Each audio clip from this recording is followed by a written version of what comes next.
Hello, Falk. Surprise? What are you doing in my car? Waiting for you. Get yourself killed that way. Or the reverse. Get out.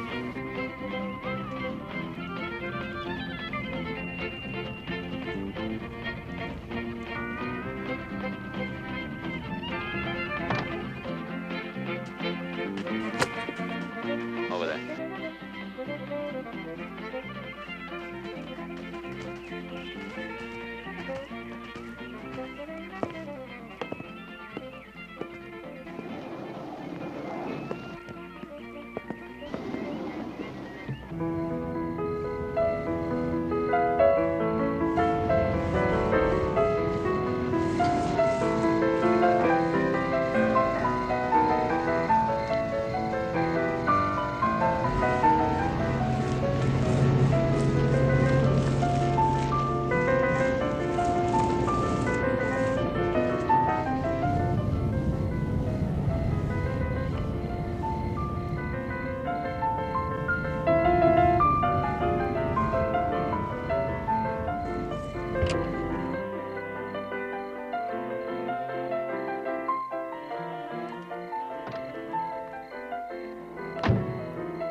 Excuse, 36,000. Excuse me.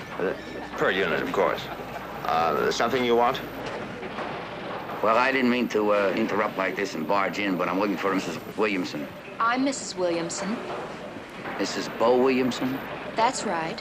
And who might you be? Lieutenant Columbo. You called the police? I did? Well, that's what they told me. Lieutenant, I may not be the brightest lady in the world, but I do know whether I made a phone call or not. Obviously, some kind of mix-up. Well, I'd like to get this thing straightened out. Can anybody tell me where Mr. Williamson is? I don't know. You mean he's missing? Well, to be absent is not necessarily to be missing, Lieutenant. I assume you understand the distinction. It's just that he's out of town on business. And really, Lieutenant, I didn't call the police. Well, this is very, very weird because they told me that they got a call from a Mrs. Williamson. And she said that her husband was missing and he might even be dead. Oh, that's ridiculous. Wait a minute. Goldie. Who's Goldie? My husband's first wife. She must have called you. He's dead, I tell you. I can feel it in my spine. A little lower, honey.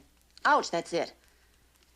I know more about Bo Williamson than that little lady will learn in a lifetime. Yeah, but Lover, take my word for it. He has shuffled off this veil of tears. Well, how do you know that? Because he always calls me before he leaves town, and this time he didn't. Yeah, but if he didn't call you, how do you know he left town? I spoke with the child bride. You mean Mrs. Williamson? The current Mrs. Williamson. I call her the next ex. Oh, don't get me wrong, lover. She's half my age and twice as pretty, but I like her. Lieutenant, we were married for 22 years. We never had any children, so we spent a lot of time getting to know one another. Jennifer gives him youth. For the rest, he comes to me.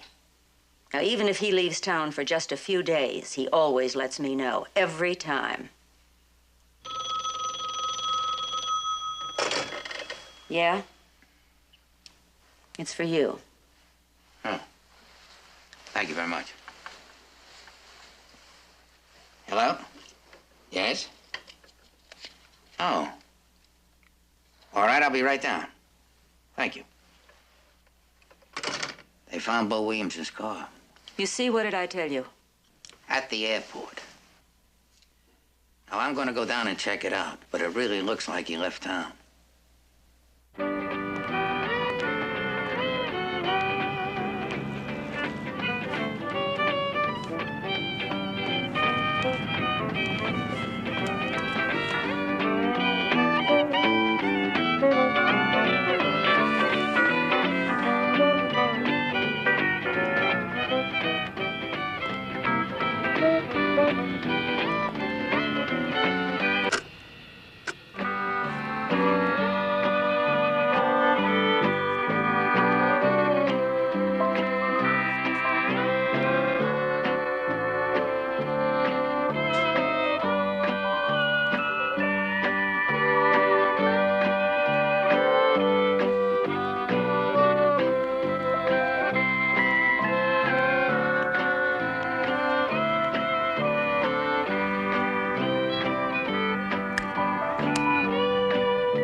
funny thing about that car?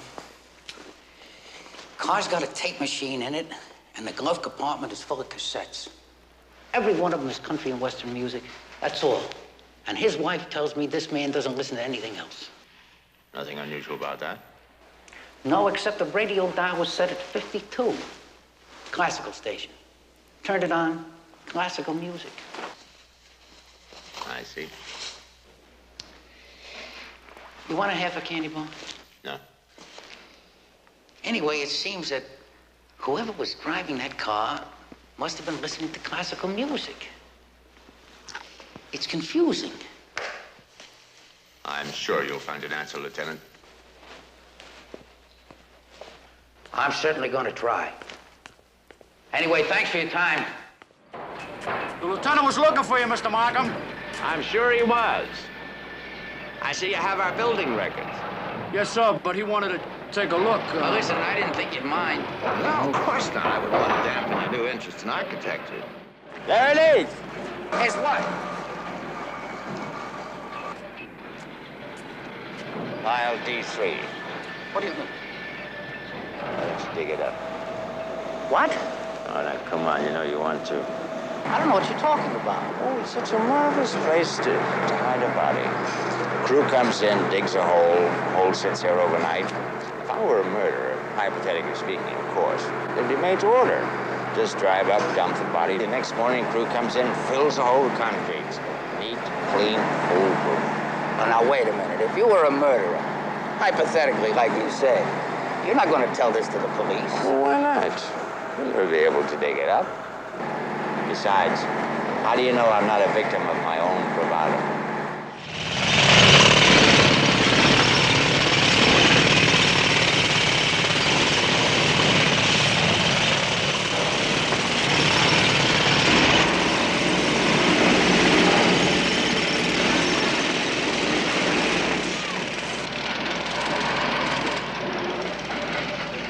Okay, fellas, let's forget it, huh?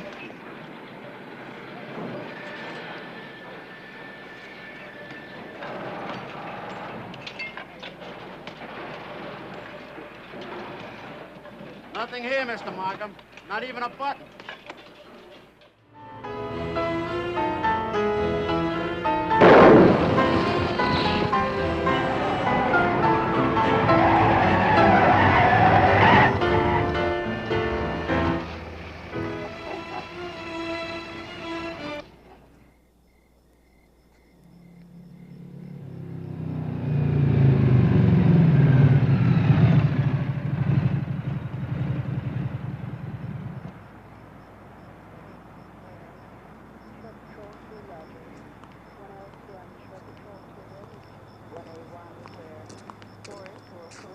License and registration, please.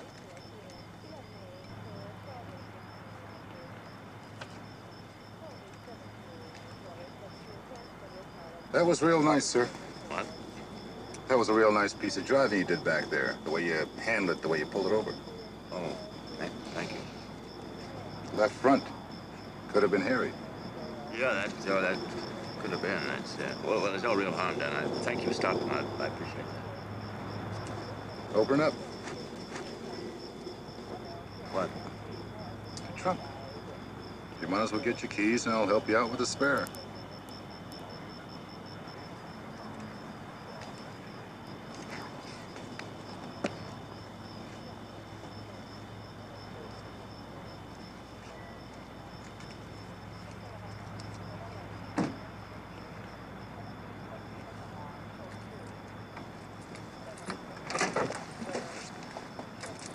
Ridiculous. What? My spare. No air. It's useless. I've been meaning to get it filled, but, well, you know how that is. Well, why don't I call a tow truck? They'll bring out a pump. Oh, yeah, that's great. Thanks a lot. Okay. Good night now.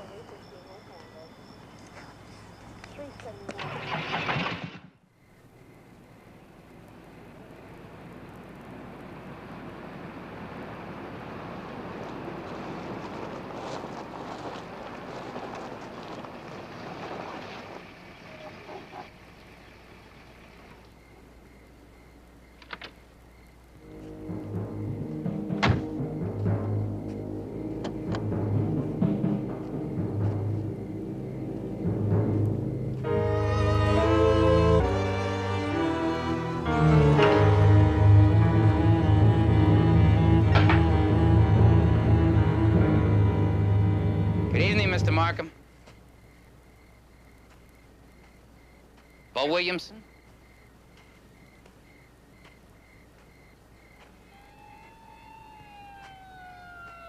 Head me all the way, weren't you? Well, I kind of had a hunch. You see, you kept trying to finesse me into digging up that pile. And I had to ask myself why. I mean, you're not a dumb man, Mr. Markham. You wouldn't lead me right to the body. Why'd you dig it up? Well, I had to play along, didn't I? You see, I figured you had the body somewhere. But what you really wanted was a foolproof hiding place. Now, what's better than a place that's already been searched? And at considerable cost and my embarrassment. Officer? No, don't bother. You will admit, it's a clever idea. Oh, yeah, it was perfect. Who would look in the same place twice? Should have left it where it was. Mr. Markham, curious about that. Where was it? It's in the equipment shed of his stable. Oh, you never can be sure about those things. You know, bodies have a funny way of surfacing. No, this was brilliant. Eventually, you would have had a whole building over the grave. Yes, brilliant. It was just that music thing that bothered me. Carnegie Hall and Nashville. They don't mix. No, they don't. Just one more thing.